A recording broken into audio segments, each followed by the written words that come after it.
রে আর বাসা চাই রে আর বাসা বাবে উসকু বাসা উসকু তাতাই অ্যাকাউন্টে নিয়ে ঢুকেন তাতাই অ্যাকাউন্টে নিয়ে ঢুকেন যা গুছাইছেন তা ঢুকেন অ্যাকাউন্টে আর যদি বাঁচাইতেন চান যা গুছাইছেন তা ঢুকেন এর সময় লন মানুষ হয়ে ভাই মানুষের উপরে এইভাবে জুলুম অত্যাচার কিভাবে করেন ভাই?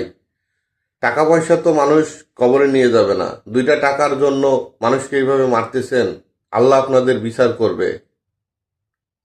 এই অসহায় মানুষগুলাকে এভাবে মারতেছেন, কারোর হাত পাও কেটে দিতেছেন, জুলুম করতেছেন, হয়তো বা কিনে আনছেন বা ধরে নিয়ে আসছেন, এটা কিন্তু আল্লাহ দেখতেছে। আল্লাহ আপনার বিচার ঠিকই করবে ভাই। এখনো সময় আছে, ভালো হয়ে যান, মানুষকে এইভাবে জুলুম অত্যাচার করবেন না।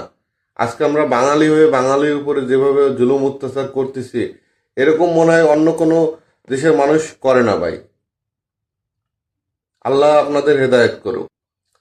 সবাইকে অনুরোধ করব ভাই, অবৈধ পথে কেউ লিবিয়া আসবেন না, কেউ ইউরোপে যাওয়ার নেশায় এই লিবিয়া এসে এরকম বিপদে পড়বেন না।